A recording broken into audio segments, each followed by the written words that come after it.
Grace and peace, friends and family. Welcome to another conversation. First of all, it feels so good to be able to talk to you for the last, I think maybe it's been almost 3 weeks. I really haven't been able to connect with you like I want to, like we have in the past, for quite a few reasons. First, it started out with my kids not feeling well, and I had to make time to wear the nurse hat at home and be mom and really just give them my full attention. And then it was me who got sick, and I'm still getting better, but praise God, I'm doing so much better. I'm starting to feel like myself, and that's why I couldn't wait to come and have a conversation with you. But also in the midst of this, we had a death in the family, and so I had to take some time to just process everything that was happening and just, give me some time. But I want to thank you so much, and I thank you from the bottom of my heart for your kind words, your prayers, and just your thoughtfulness as I go through this difficult period. I really do appreciate all the love and support that you have shown me, and I wish and I pray that there is a way that I would be able to reciprocate that to you, because it really did mean so much to me, and it does still mean a lot to me.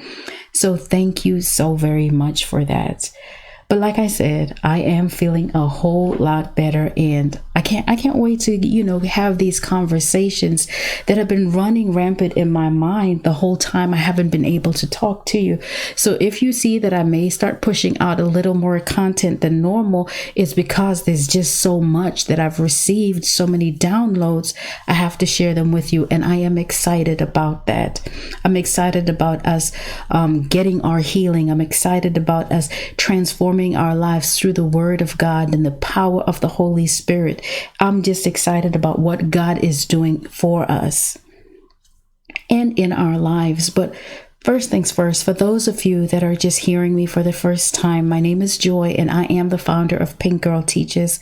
I'm a narcissistic abuse recovery coach, and I share experiences that I've had, but also strategies that worked for me.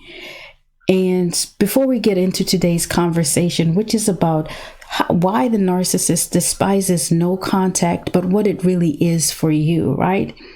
I just want to let you know, usually I go live on Sunday nights, right, at 6 p.m. Central Standard Time. However, what I had made up my mind to do like a few weeks ago before all this happened was to always keep the last Sunday of the month, and that's coming up this coming Sunday, the 27th, as a night of prayer.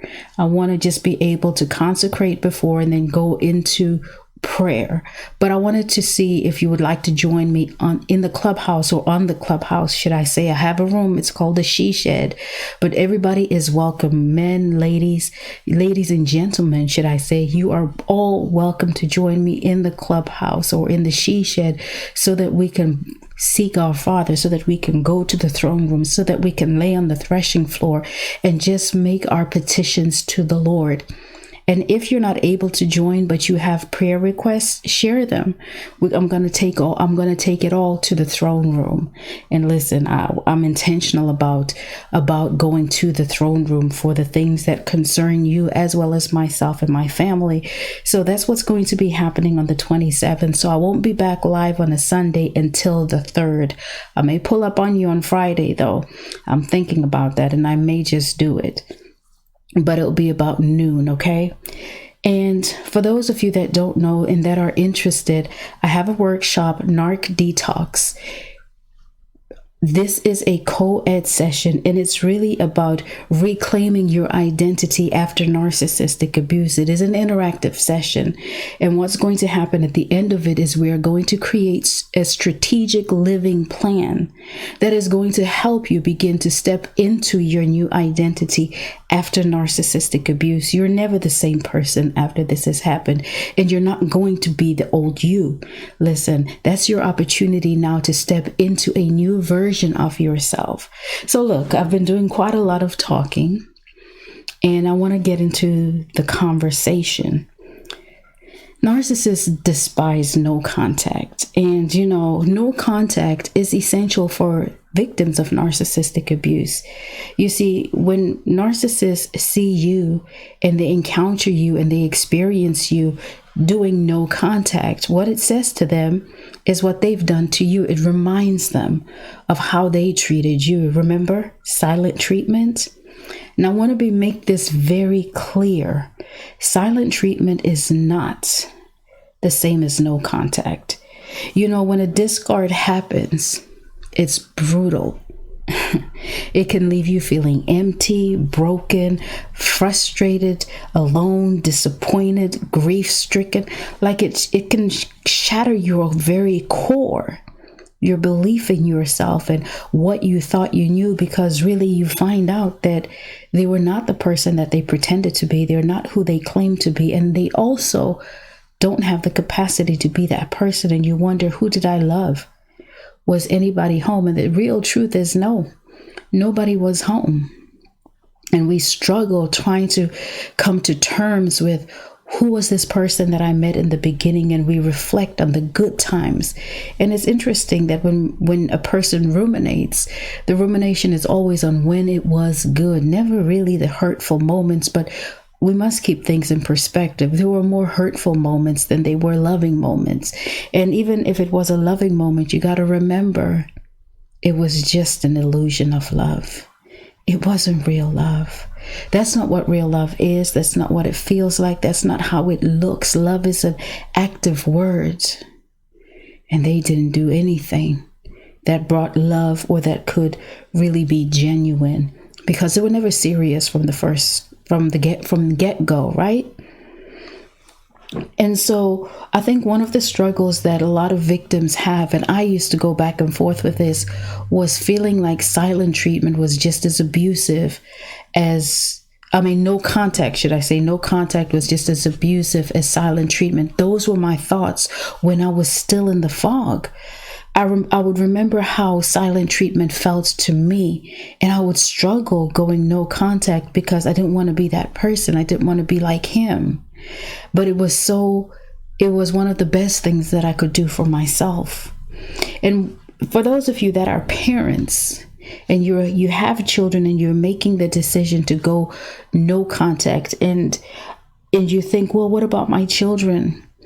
A healthy parent, a healthy mom, a healthy dad leads to a healthy child. And so you got to remember that, this is not just about you, but it's about being better for those that depend on you, those that need you, those that look up to you. And it also teaches them how to respect themselves, because children learn from what they see us do versus what they hear us say. And so I want you to be able to keep that in perspective. And then you may be wondering, but how do I go no contact when I have children? We're going to talk about this in a little bit. But first things first, let's talk about what no contact is not. It's not the same as silent treatment. When it comes to silent treatment, that is an abuse tactic that narcissists and toxic people use to manipulate their targets. And not only, when they manipulate through silent treatment, what it does is it leaves you confused. It causes anxiety. Listen, it's painful. I've been there. It's hurtful. And a lot of times we go around walking on eggshells because we already know that they're upset. We already know that there's something going on. And we fall into this mindset where we're hyper vigilant around them and we are guarded so that we don't trigger them again. And you don't even know what it is that you're trying to protect them from, because they don't articulate anything to you. And so it's this guessing game, and you got thoughts running through your mind. Well, what was it that I said? What was it that I did? Sometimes the narcissistic injury that is issued is simply by you just waking up. Sometimes it's your ability to just get in the shower, brush your teeth, and look fantastic, even if you're not made up, but just being you. Sometimes it's because the grace of God is on your life, and you can't stop these things. You can't try to rationalize the way that they think. You can't rationalize with the irrational. You just can't. You will drive yourself crazy. But When a narcissist employs silent treatment, essentially they're telling you that you did something wrong. And this is a form of punishment. It's a form of punishment, intimidation, and control. Wow. Intimidation, manipulation, and control sounds a lot like witchcraft. But that's what's going on. They're trying to elicit a response from you, a reaction from you with this passive aggressive behavior. They want you to perform for their attention. They want you to perform for their affection, their acceptance. And all of this feeds their ego. Listen, this is witchcraft, okay? I don't care what they say that it is, but this is what we know that it is. Anytime you are encountering manipulation, control, and intimidation, those are indicators of witchcraft, period. And one of the things that silent treatment can actually do, and I found this rather interesting, is that it can, in some cases, cause CPTSD, complex post-traumatic stress disorder. Yeah, that's how serious this is.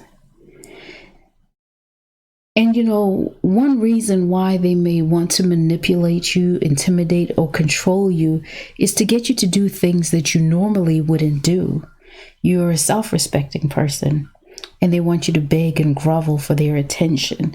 They want you to compromise your integrity, really dragging you down to their level. Listen, don't cast your pearls to swine.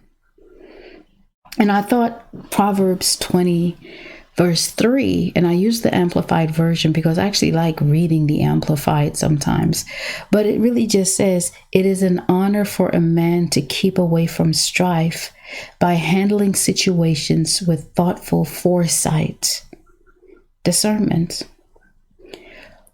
But any fool will start a quarrel without regard of the consequences. One thing that love does not do is it doesn't bully, it doesn't belittle, it does not drag you down to the lowest level that you have ever been. But this is what they try to do with this silent treatment that they use to punish their victims. And because you understand the pain of what silent treatment is and how it made you feel, you become concerned about not making another person feel that way. But you're not dealing with another person. You're dealing with somebody who is being led by a spirit on the inside that does not seek to honor you, but rather to belittle you, to intimidate, to control, to manipulate you, to drag you down to your lowest level. When the Bible tells us that we are seated with Christ in heavenly places, that means above. Why are they dragging you below? And so it becomes difficult. It becomes difficult for so many people. And like I said to you earlier, I struggled with that. And for those of you that still are in situations where you cannot just walk away and you cannot go no contact, then there is the gray rock method that is essential. Because you have to create an environment that is going to be conducive for your healing, no matter what stage you are in.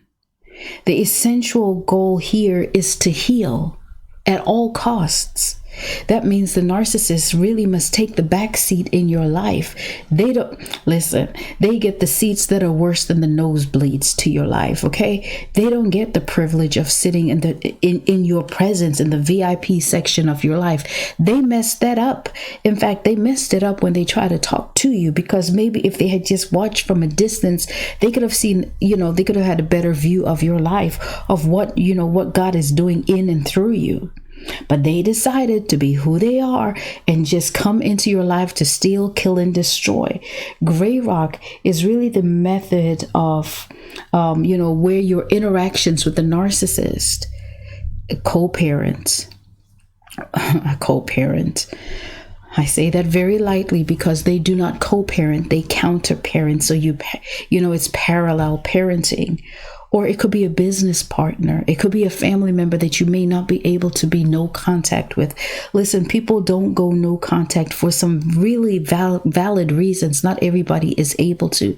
But I thank God that in my instance with my children, we can be no contact now, because there was a period where we had to be gray rock. But you see, with gray rock, it just means that you're becoming unresponsive to this person. You are not feeding into anything that would give them any type of emotion or any response. There is, what happens sometimes is, even if they've been doing this silent treatment to you, or they've just been abusive, period, right? Then they decide to switch up the role and love bomb you a little bit. This is for situations where you are still maybe in the house with them, you haven't quite left, whatever the situation is, and you find they try to manipulate you with acts of kindness, because after all the abuse, it's time to love bomb you, right? Because it's a cycle. That's how the trauma bonds are formed. Back and forth, intermittent reinforcement, devalue, love bomb, devalue, love bomb. So if they are trying to love bomb you again, you got to remember that this is an act of kindness, or it's an act of affection, that they're trying to run game on you, basically. That's what I'm saying. They're trying to run this little game on you, but you got to wise up and recognize it for what it is. It's a red flag. It's an indicator to you, like, okay, I need to back up. And this is where you go gray rock, because you are always going to pay a price, and a hefty price, for any act of kindness that a narcissist does to you, especially when you are creating a boundary. No contact is a boundary. Gray rock is a boundary. So if you give into the kindness and the affection, they're just going to drag you through the mud again. Remember, don't throw your pearls to the swine. And again, go back to Proverbs 20:3. It says, it is an honor for a man to keep away from strife by handling situations with thoughtful foresight. These situations require thoughtful foresight. Avoid interactions with them as much as possible. And if you can avoid having phone calls with them, keeping it on email or text so that there is a paper trail, then that is in your best interest. Keep it, any conversations that need to take place, keep them one word, minimum, short. Just get to the meat of a situation, get to the bones of it, really. And keep the situation factual. That means keep your emotions out of it. Anytime the narcissist is able to discern or detect any type of emotion in you, they know they still have you. That's why you got to be gray rock. Think of a gray rock and how dull and boring it is. That's what you give them, dull and boring. We don't care what's going on in their lives. They could be skipping off into the sunset. Good for you. Good for you. Don't care about them. Okay, so maybe now you're talking to somebody who's real nice, got you all excited. That is not the narcissist's business. Keep it to what matters. Is it business that you need to talk about? Is it the children? Is it the parent? Is it a family? Keep it business. That's it. Stick to the matter at hand and always be unemotional. That's it. So that's gray rocking if you are still in the situation. But listen, if you are able to go no contact, then step into your no contact with confidence. I know it doesn't feel great in the beginning, but this is where you begin to reclaim your identity and your authority really in your own life, because they've been trying to exert themselves into your life, and you're saying, no more. Not today, Narc. You cannot do this. It is a clear line in the sand that you draw when you make a boundary, and you got to know that they do not like this, because remember, they always want power and control over people, and they enjoyed that in your life. They enjoyed being able to have power and control over you, and now you are revoking that and saying no more. You're drawing a line in the sand, and there will be a reaction. Because essentially what you've done is you've told them that listen, I'm going to step in my own power, and you are nothing anymore. And you taking a step that shows courage and strength says to them that they're weak. You got to remember that they lack object constancy, or the black or white thinking. It's either all good or all bad. So when you are weak, well, they perceive you as weak, right? then it makes them think that they're strong. But when you reclaim that strength, it makes them think, oh, so I'm really weak. And that's how they think. So don't allow that to distract you when they do a smear campaign. Let them talk.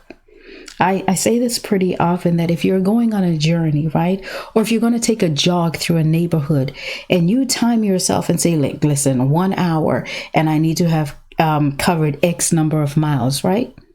And then you find out that dogs are barking as you take your jog. If you stop every time a dog barks, you will never complete your set target in the time that you allocated for it. Dogs were created to bark. Let them bark. We know that narcissists will always narc.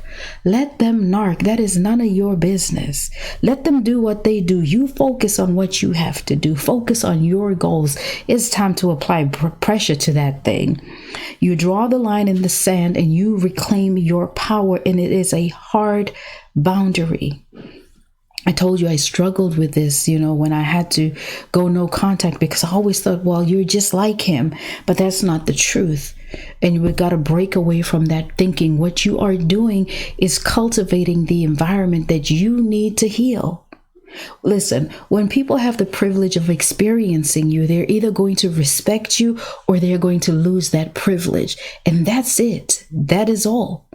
Anytime you fertilize disrespect, you're telling, or anytime you allow disrespect to happen in your life, all you are doing is fertilizing it, and you're just going to breed more of it. So when they disrespect you, your only option is to respect yourself. And this is what we do when we take control of our lives and who is allowed in our lives, and we enforce no contact. It's all about you being able to detox. Hello, he talks, she talks. Narc Detox on the 29th. If you are interested, shameless plug. Okay, let's get back. But what is no contact? No contact is no texts, no phone calls, not even social media. No, you cannot be friends with them on social media. Block them. Block them. Block them in the email. And even the flying monkeys, those that are on their team, block them. You have no business. You have nothing in common with them. Remember, the mission is always to steal, kill, and destroy. What do you have in common with somebody who desires to do those things to you? I hope you said nothing, because you shouldn't have anything in common with them. Light and dark don't coexist. And I want you to also realize that it means no stalking them. That's what no contact is. You see, anytime we continue to entertain their phone calls, their text messages, we go sneaking on their social media, it is all a form of self-sabotage. Yeah, self-sabotage. And also consider, how far back it puts you. Because now you see them living this created illusion, right? Because it's an illusion within you supply or with their flying monkeys, and it gives you the perception that life is good for them. Meanwhile, my heart is breaking here. I'm on the floor crying all the time, and I'm trying to figure things out. Yeah. It draws you back. It pulls you back. It makes you question yourself. Why not me? Listen. It's self-sabotage. And now we're going to start walking in self-love, self-awareness, and self-respect, that we're not going to go back and forth. It's so crucial that you understand that your life is not a revolving door for narcissist bad behavior.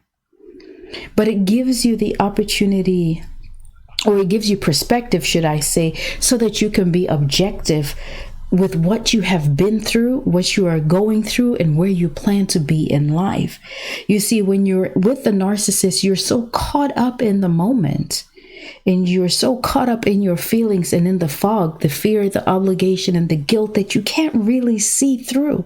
Listen, you don't see through the fog. You got to step away from it so that you can get a clear perspective. And that's what no contact affords you.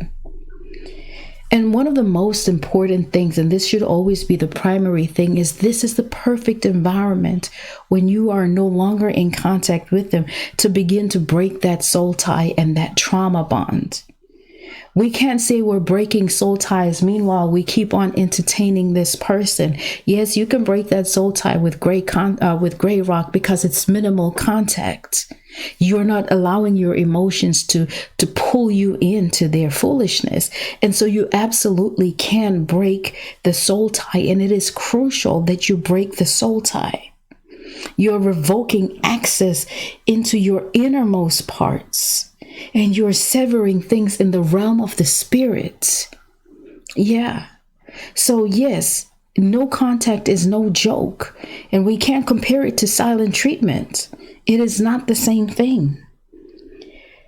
And people who tell you you are just like them, stop listening to those people. You need to be no contact with them when they try to manipulate you and gaslight you into believing that you're just like the narcissist because you have boundaries. Listen, you are a privilege. Okay? You are a privilege and you better recognize it. You don't need anybody to come into your life and tell you that you are a privilege. The Bible tells you that you are formed in the image and likeness of Christ. Isn't it a privilege to be loved by the Most High God? Yes, you are a privilege. Stop allowing people to treat you and to talk to you like you are common. You are the king's kid. Come on now. So another benefit of no contact is it allows you to reconnect with your friends, family, as well as support groups. It allows you to have a tribe. It allows you to have a foundation with people that love and support you. You see, when the narcissist was in your life, right? A lot of times they don't want you talking to people. They want to control who you talk to. They want to be part of those conversations. They want to be in the know. They isolate for a reason. They isolate so that they can manipulate, control, and intimidate you. They isolate so that they can steal, kill, and destroy. Remember always, and I'll say this always, isolation is the devil's institution. Do not enroll. And so it's time to come out of that and reconnect with genuine love, care, and kindness that people can offer you. But another benefit of no contact, and one reason why they don't like it, is it denies them the opportunity to hover you. Don't you know that the abuse cycle, love bomb, devalue, discard, hover, love bomb, devalue, discard, hover, love bomb. A narcissist never discards. I don't care if they discarded you and people tell you, oh, well, the narcissist discarded you. It's over. It's not. It's not over until you say so. It's not over until you draw the line in the sand and you let them know by your radio silence, you don't even exist to me no more. Who? What's your name? No. What it does is it signals to them that you are not to be played with. You're not the one and you're not the two. Everybody else in their harem, every other member of the love cult, let them play those games with you. But child of God, never you. This is not what Jesus hung on the cross for you now to lay your dignity and your self-respect down on the ground for somebody. No, He died so that we could be restored back to Him. These relationships pull us away from Him. And so, yeah, we're not going to do that anymore. Your life is not a revolving door for somebody's foolishness. Your life is not a revolving door where you let abuse in and out. Your life is not a revolving door for lies, deceit, and misery. No, you draw the line in the sand and that's on period. That's it. So you avoid the on and off again cycle. But it also allows you to regroup and get back on track. And it allows you to put the pieces of your life together. You know what it feels like, or what it felt like for me is like this glass plate just broke and I was trying to scramble all the pieces and glue it back together. But when a plate breaks, it never, you can never, even if you get all the pieces back together, it never looks the same, because it's been changed. But this is where we regroup and we begin to put those pieces back together again. And yeah, I did say that, even if every piece is glued back together, it looks different. But in what we may think may not have been as attractive as before, there's new beauty and new strength that is found when the pieces are brought back together. You see, when we heal and we regroup from narcissistic abuse, we're not doing it in our own strength, but we're doing it in the strength of our Lord and our Savior, Jesus Christ. We're doing it when we say, Father, forgive me for I have sinned. When we're doing it, we're saying, God, not my will, but your will. Lord, heal me. Lord, take this pain away. We avail ourselves to him. And there is something when Jesus steps on the scene of your life and he begins to put the pieces back together.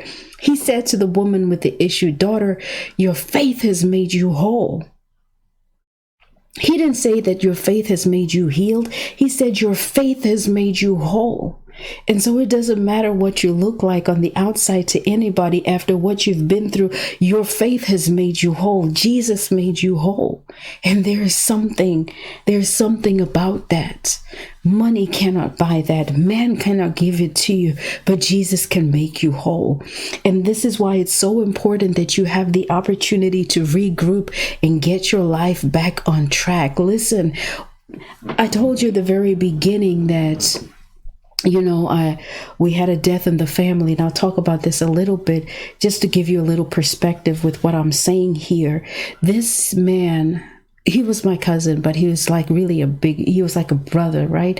An awesome man of God. An awesome man of God. And he always encouraged in the Lord.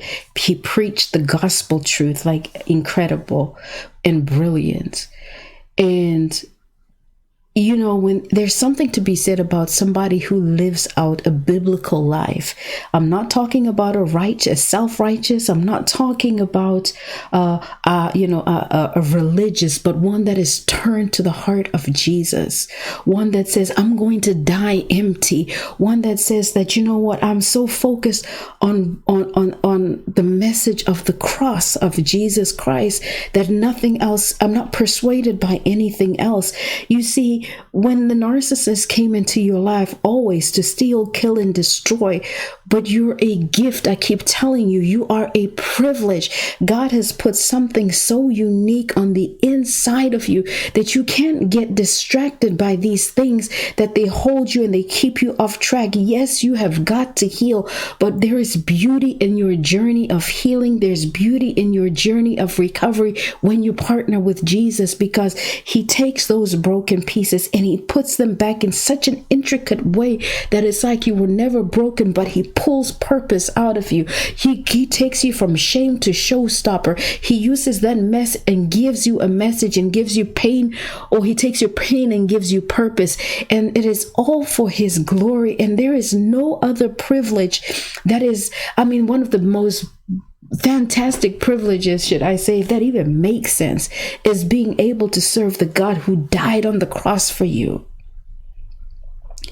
And so when you consider narcissists come to steal, kill, and destroy, a lot of times when you're crippled by the pain because you don't have the right environment to heal, that's why no contact is so crucial and essential. Many people die while they still hold on to all that potential. Listen, I'm saying this today, and I'm saying it and I mean it on everything, that when I die, I want to die empty. I don't want to hold on to anything. If it's a video, if it's a sermon, if it's a book, whatever it is, it's all got to come out, because I'm not taking any of these things to the grave. That's what the narcissist came to steal, kill, and destroy. Not that it was the person, but that was a tool the enemy used, not just in my life, but in yours. And we're not going to die full anymore. The grave can't have these gifts. Another thing that no contact signals to the narcissist, and it's one of the things they can't stand the most, is that you remind them that you can live without them. I know there were tender moments when we say things like, I could never live without you. I'm so thankful that you're always going to be part of my life. Meanwhile, they're laughing at you in their head. They're even going and talking to other supplies, saying, can you believe what she said? Can you believe what he said? Don't they know? Mocking you.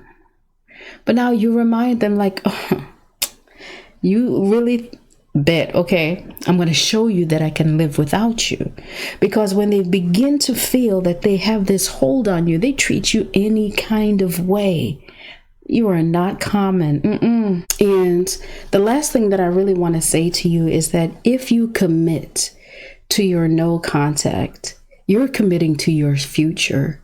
You're honoring your own boundaries. Like, listen, a boundary is not something that we just say because it sounds cute or, yeah, I have boundaries. Yeah, I'm strong. I'm self-aware. I self-reflected. No. A boundary is having a level of personal accountability that nobody respects but you. You see, the onus is always going to be on you to respect your boundaries. The narcissist doesn't have to. They never respected any of your other boundaries anyway. But essentially, your boundaries protect and preserve who you currently are, as well as the future version of you. It protects and preserves who you are becoming. We are not going to stay the same. How we are today will not be how we will be this time next year, in 5 years, and in 10 years. And we are protecting and preserving the highest version of ourselves because we will continue to grow in Jesus, and we'll continue to avail ourselves to him to have it work in and through us. So that's what we're protecting. You got to protect the oil that is on your life. Protect the gifts, the talents, the anointing. You may not see it, but it's there. And if you see it, then yes, protect it. But even if you don't, just know that it's there. The Bible tells us again, you are made in his image and likeness. And if you are a child of God, then you've got to believe that there's something special and valuable about you because he created you in his image, in his likeness. It is an honor for a man to keep away from strife by handling situations with thoughtful foresight. But any fool, should I say, will start a quarrel without regard for the consequences. Family, I want to thank you so much for sharing some of your day with me. It's been an honor and a privilege to talk to you, and I have missed it.